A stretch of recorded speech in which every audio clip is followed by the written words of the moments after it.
মুভির শুরুতে আমরা দুইজন ইউএস আর্মিকে দেখতে পাই, যাদের মধ্যে একজনের নাম ছিল টম এবং আরেকজনের নাম ছিল মাইক, যারা কিনা একটি মরুভূমিতে স্নাইপার তাক করে তাদের শত্রুদের জন্য অপেক্ষা করছিল। তাদের শত্রু ছিল মধ্যবয়স্ক একজন লোক, যে কিনা একটি কালো গাড়ি থেকে নামবে এবং তাকে শুট করে মেরে ফেলতে হবে। তো কিছুক্ষণ পর সেখানে অনেকগুলো গাড়ি চলে আসে, কিন্তু সেখানে কোনো কালো গাড়ি ছিল না। তখন ধূসর কালারের একটি গাড়ি থেকে একজন মধ্যবয়স্ক লোক নামে। টমের কাজ ছিল তাদের মেজরের সাথে যোগাযোগ রাখা আর মাইককে তথ্য দেয়া, আর মাইকের কাজ ছিল টার্গেটকে গুলি করা। টম মাইককে বলে মধ্যবয়স্ক লোকটিকে গুলি করে মেরে ফেলার জন্য।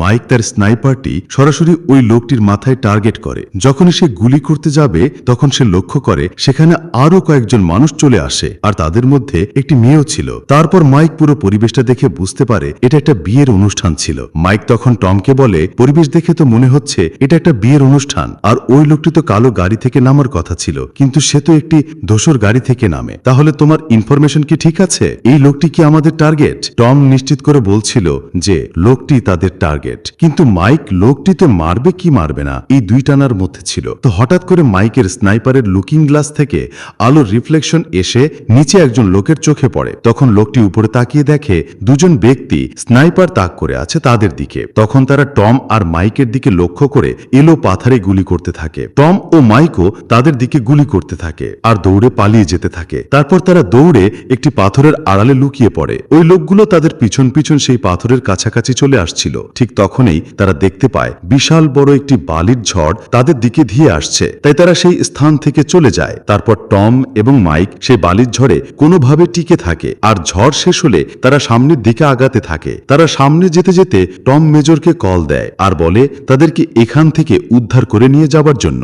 মেজর যখন তাদের লোকেশন জানতে চায় তখন টম লক্ষ্য করে তাদের জিপিএস মেশিনটি পাথরের সাথে আঘাত লেগে নষ্ট হয়ে গেছে, তাই টম মেজরকে লোকেশন দিতে পারেনি। তখন মেজর বলে, তোমরা যে অবস্থানে ছিলে সেখান থেকে পশ্চিম দিকে 4-5 ঘন্টা হাঁটলে একটি গ্রাম পেয়ে যাবে, আর সেই গ্রামের কাছাকাছি আমাদের একটি বেস ক্যাম্প রয়েছে। তো তারা সেখান থেকে তোমাদের উদ্ধার করতে পারবে, তাই তোমরা পশ্চিম দিকে ওই গ্রামের দিকে যেতে থাকো। তারপর টম ও মাইক গ্রামের দিকে যেতে থাকে। টম তখন তার ছেলে জ্যাকের কথা বলছিল। টম বলছিল সে তার ওয়াইফের সাথে সবসময় ঝগড়া করত, কিন্তু যখনই তার ছেলে জ্যাকের জন্ম হয় তখন তাদের জীবনটাই পরিবর্তন হয়ে গেছে। তারপর থেকে তারা সবসময় মিলেমিশে থাকতো এবং জ্যাককে খুবই ভালোবাসত। আর এখন সে তার ছেলে জ্যাককে খুবই মিস করছে এবং যত তাড়াতাড়ি সম্ভব সে তার ছেলের কাছে যেতে চায়। তো তারপর তারা কিছু দূর যাবার পর হঠাৎ করে একটি ছোট সাইনবোর্ড মাইকের পায়ের কাছে উড়ে এসে পড়ে। বোর্ডটি হাতে নিয়ে মাইক দেখতে পায় সেখানে লেখা ছিল এটি একটি ল্যান্ড মাইন এলাকা, তাই সাবধান। টম লেখাটি পড়ে হেসে উড়িয়ে দেয়। সে বলে গ্রামবাসীরা শত্রুদের হাত থেকে বাঁচার জন্য এই ফেক সাইনবোর্ডটি টানিয়ে রেখেছিল, আর তাছাড়া এটি কোন গ্রাম থেকে উড়ে এসেছে আমরা সেটাও জানি না। তখন মাইক বলে আফ্রিকার এই অঞ্চলগুলোতে গত 40 বছরে প্রায় 8000 বার যুদ্ধ হয়েছে, তাই এই মরুভূমিতে বিভিন্ন জায়গায় প্রায় সব মিলিয়ে 33 মিলিয়ন ল্যান্ড মাইন পুঁতে রাখা আছে, তাই বোর্ডটি ফেক না, এটা সত্যি। টম মাইকের কথা গুরুত্ব না দিয়ে বলে এখন হয় আমাদের ওই গ্রামে যেতে হবে, আর না হয় এই মরুভূমিতে খাবার পানি না পেয়ে মরতে হবে। টম কথা বলতে বলতে পিছনে যেতে থাকে, আর হঠাৎ করে একটি ল্যান্ড মাইনে পা পড়ে যায়, আর সাথে সাথে সেটি বিস্ফোরিত হয় এবং টমের দুটি পা সে বিস্ফোরণে উড়ে যায়। মাইক যখন টমের কাছে যাবার জন্য সামনে পা বাড়ায় ঠিক তখন সে খেয়াল করে তার বাম পায়ের নিচে একটি ল্যান্ড মাইন পড়ে গেছে। তখন সে একদম স্থির হয়ে দাঁড়িয়ে থাকে, কারণ সে জানে একটু নড়লেই এই ল্যান্ড মাইনটি বিস্ফোরিত হয়ে সে মারা যাবে। ওইদিকে টম তার পা হারিয়ে যন্ত্রণায় চিৎকার করতে থাকে, আর সেজন্য সে তার পায়ে 2টি পেইন কিলার ইনজেক্ট করে, কিন্তু তবুও সে কষ্টে চিৎকার করছিল। তখন মাইক টমকে বলছিল শান্ত হওয়ার জন্য এবং তার মেজরকে কল দেওয়ার জন্য, কিন্তু টম কোনোভাবেই স্থির হচ্ছিল না। যন্ত্রণায় সে কাতরাতে থাকে, তাই মাইক তার বন্ধুর কষ্ট দেখে সহ্য করতে পারছিল না। এজন্য সে সিদ্ধান্ত নেয় সে টমের কাছে যাবে, কিন্তু টম না করছিল মাইককে আসার জন্য, কিন্তু মাইক কথা শুনছিল না, সে সামনে আসতে চাচ্ছিল। তখন টম তার পিস্তলটি বের করে তার নিজের মাথায় শুট করে মারা যায়, কারণ সে না মরলে মাইক তার কাছে চলে আসবে, আর তখন ল্যান্ডমাইনটি বিস্ফোরিত হয়ে সেও মারা যাবে। তাই টম চাইছিল মাইক যেন এখান থেকে বেঁচে ফিরতে পারে। তো টমের মৃত্যুতে মাইক খুবই কষ্ট পায়, আর সে কষ্টের চিৎকার করতে থাকে। তারপর মাইক তার বুটের ফিতা খুলে আর সেই ফিতার সাথে একটি করার লাগিয়ে টমের ব্যাগটি আনার চেষ্টা করে, কারণ সেখানে ওয়্যারলেস ফোন ছিল যেটি দিয়ে সে মেজরকে কল দিতে পারবে। অনেকক্ষণ চেষ্টার পর সে টমের ব্যাগটি নিয়ে আসে আর ওয়্যারলেস ফোনটি বের করে দেখে এটার মধ্যে ব্যাটারি ছিল না, কিন্তু একটি ব্যাকআপ ব্যাটারি টমের জ্যাকেটের পকেটে ছিল। তাই মাইক তার পকেটে থাকা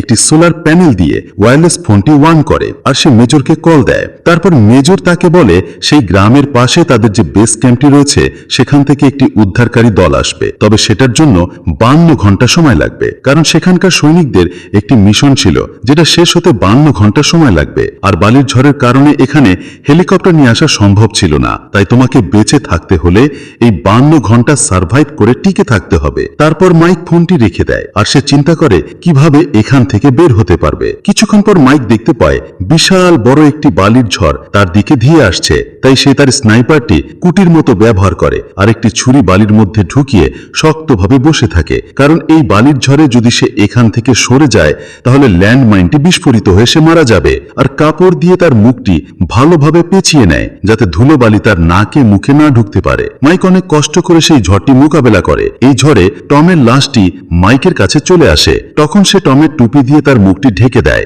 এরপর মাইক টমের জ্যাকেটের পকেট থেকে সে ব্যাটারিটি বের করে, কিন্তু দুর্ভাগ্যবশত তার যে ল্যান্ড ফোনটি ছিল এই ঝড়ের বাতাসে সেটি মাইকের কাছ থেকে আরেকটু দূরে চলে যায়, তাই ব্যাটারিটি পেয়েও তার কোনো লাভ হয়নি। তারপর টম কষ্টে চিৎকার করতে থাকে আর বলতে থাকে খাবার নেই, ফোন নেই, তাই তার বেঁচে থাকার আর কোনো সম্ভাবনাই নেই। সে হয়তো তার জীবনের শেষ পর্যায়ে চলে এসেছে, তাই সে একটি পিস্তল বের করে তার মাথায় ধরে এবং সে সুইসাইড করার প্ল্যান করে। যখনই সে ট্রিগার চাপ দেবে ঠিক তখনই দূরে সে একজন ব্যক্তিকে দেখতে পায়। তারপর সে ওই লোকটিকে তার কাছে আসতে বলে। তখন লোকটি আঁকাবাঁকা ভাবে চিকজাক পথে মাইকের কাছে আসে। তখন লোকটি মাইককে জিজ্ঞেস করে, তুমি এভাবে দাঁড়িয়ে আছো কেন? উত্তরে মাইক বলে, আমার বাম পায়ের নিচে একটি ল্যান্ডমাইন পড়েছে, তাই আমি নড়তে পারছি না, কারণ নড়লেই এটি বিস্ফোরিত হয়ে আমি মারা যাব। তুমি কি দয়া করে আমার ওয়্যারলেস ফোনটা এনে দিতে পারবে আর আমাকে একটু পানি দিতে পারবে? তখন লোকটি মাইককে বলে, বিপদে থেমে থাকতে নেই, সামনের দিকে আগাতে হয়, তাই তোমার উচিত সামনের দিকে পদক্ষেপ নেওয়া। কিন্তু মাইক লোকটিকে আবার সে আগের কথাই বলছিল, আমি সামনে গেলেই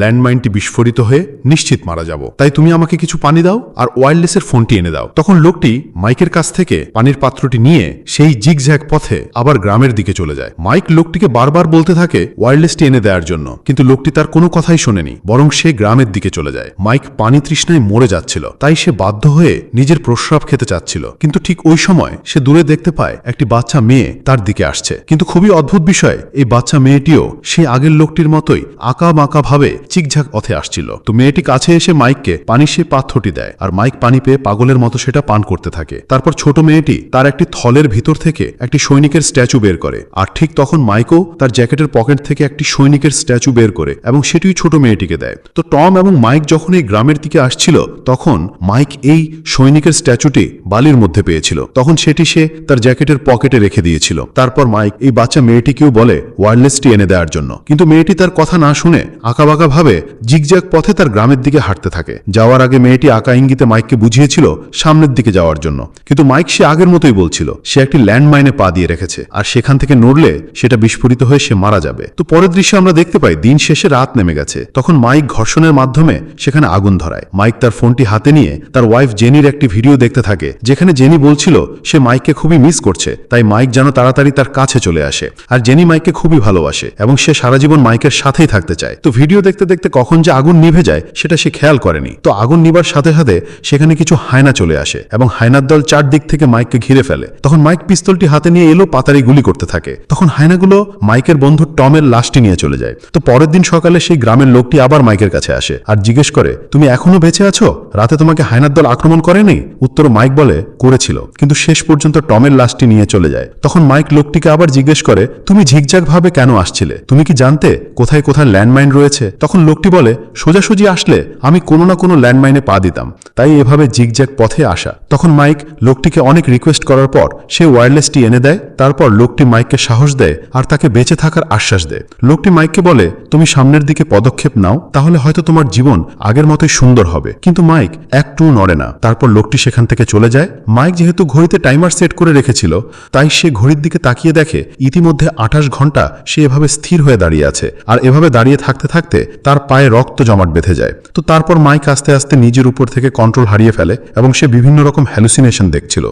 মাইক হ্যালুসিনেশনে টমকে দেখছিল যে কিনা তাকে বলছিল সামনে পা ফেলার জন্য, কিন্তু মাইক কোনোভাবেই সামনে পা ভাড়ায়নি। তারপর এভাবে দ্বিতীয় দিনটিও কেটে যায় এবং রাত নেমে আসে। তো রাত্রেবেলা আবার সেই গত রাতের মতোই হায়না আক্রমণ শুরু করে। তখন মাইক তার স্নাইপারটি দিয়ে চারপাশে গুলি করতে থাকে, কিন্তু হায়নাগুলো আগের চেয়ে আরো বেশি থাকার কারণে মাইকের চারপাশ দিয়ে কামড়াতে থাকে। তো মাইক অনেক কষ্ট করে অনেক চেষ্টার পর হায়নাগুলোকে তাড়াতে সক্ষম হয়। তো পরের দিন সকালে সেই মেজর মাইককে কল দেয় এবং বলে যে উদ্ধারকারী দলটি এখানে আসতে চেয়েছিল তারা এক ভয়াবহ সংঘর্ষের কারণে আটকে যায়, আর সেটি আসতে আরো 17 ঘন্টা দেরি হবে।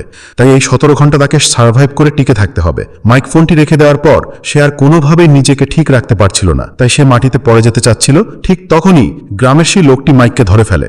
তারপর লোকটি মাইকের গায়ে ওষুধ লাগিয়ে দিচ্ছিল এবং বলছিল, আমি একবার একটি মাইনে পা দিয়েছিলাম, যার ফলে বিস্ফোরিত হয়ে আমার একটি পা উড়ে যায়। তারপর আমাকে হসপিটালে নেওয়া হয়েছিল। একটি পা হারিয়ে আমি খুবই হতাশ হয়ে পড়েছিলাম। তখন সেই হসপিটালের একটি নার্স আমাকে সান্ত্বনা দিয়েছিল এবং সে আমার দিকে তাকিয়ে যখন হাসি দেয় তখন আমি সবকিছু ভুলে তার দিকে তাকিয়েছিলাম। তখন হসপিটালে একটি গান শুনছিলাম, যে গানে বলছিল জীবনে যত বড়ই বিপদ আসুক সবকিছু ভুলে আমাদের সামনে এগিয়ে যেতে হবে।